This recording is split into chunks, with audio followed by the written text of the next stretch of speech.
75 men died on the Quebec Bridge at about 5:30 in the afternoon on the 29th of August, 1907. By most accounts, 86 were on the structure when it went into the river, and 11 of them came off it alive. The decision that set it in motion had been made 7 years earlier, at a desk in New York, by a man who never once inspected the bridge as it went up. The St. Lawrence at Quebec is deep, fat, and choked with ice for months of the year. For most of the 19th century, it was crossed by ferry or on foot over the winter ice when the ice held, and in bad years it was not crossed at all. A bridge there was a national project. It would carry a transcontinental railway across the river. The form chosen was a cantilever, two arms built outward from two piers, meeting in the middle, each arm carrying its own weight as it grew, with nothing beneath it. Theodore Cooper reviewed the tenders in 1899 and selected the designs submitted by the Phoenix Bridge Company of Pennsylvania. In the spring of 1900, he recommended one change to it. He moved the piers closer to shore, lengthening the main span from 1,600 feet to 1,800. It gave better foundations, cut the time to build the piers, and saved the company a great deal of money. It would also, incidentally, be the longest cantilever span in the world. That November, the company formally retained him as consulting engineer. He was 61, among the most respected bridge engineers in America, and twice a winner of the American Society of Civil Engineers Norman Medal. He would write the specification and approve every drawing. His fee was a fixed sum of $22,500, with a small retainer for any year beyond the third. It did not rise with the size of the bridge. What was not done was the arithmetic. The estimated dead weight of the structure, the weight of the bridge itself, was never revised upward for the longer span. Every stress calculation that followed rested on a number for a bridge that was no longer being built. Cooper issued his specification in 1903. He set the design wind load at roughly half the figure used on the fourth bridge and permitted working stresses well above what was then usual. That same year, the chief engineer of the Federal Railways Department proposed that an independent engineer be hired to check Cooper's work and hold final authority over it. Cooper's answer is in the record. This puts me in the position of a subordinate, which I cannot accept. The proposal was withdrawn by the man who had made it after meeting Cooper in person. From that point until the bridge fell, nobody checked Theodore Cooper's work. Erection of the steelwork began in 1905. By early 1906, the detailed fabrication drawings were finished, and the real weights could be compared against the estimate. It was the Phoenix designer, Peter Slapka, who found the discrepancy, and he brought it to Cooper. The bridge was close to a fifth heavier than the design had assumed. Every stress figure in the calculations was low, and had been from the beginning. Cooper calculated that the additional weight raised the stresses in the structure by about 7%. By then the steel was rolled, the contracts were signed, and half a bridge was standing in the river. In his own words, he realized there was no remedy, and that 7% was not a fatal increase. He let the work continue. It grew for another 18 months. On the 15th of June, 1907, an inspecting engineer recorded that two girders in the anchor arm were out of line by about 1/4 of an inch. Cooper was informed. He judged it not serious. The man on the bridge was Norman McClure, a young inspecting engineer, and he kept measuring.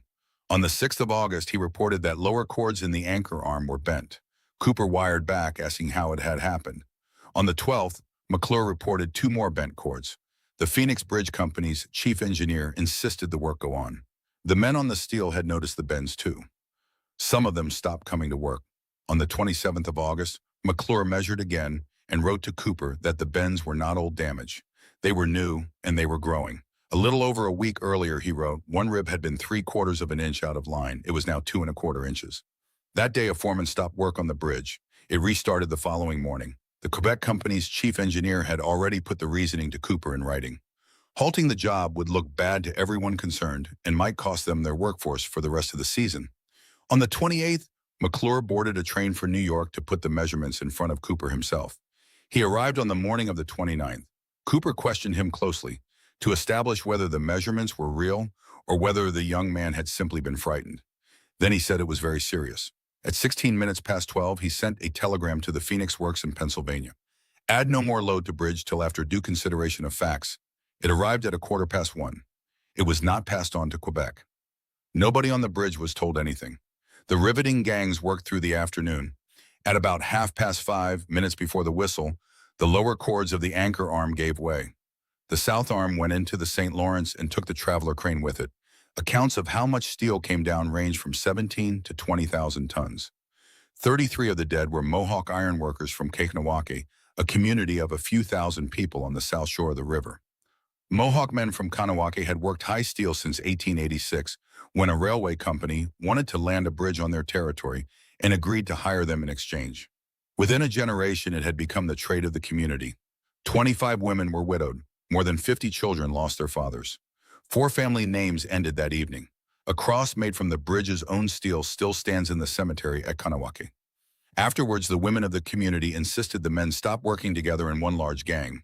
The men dispersed to separate jobs across the continent. It did not end high steel work at Kahnawake. It scattered it. That is how Mohawk iron workers came to build the skyline of New York. A royal commission was appointed within 2 days of the collapse. It reported in February of 1908.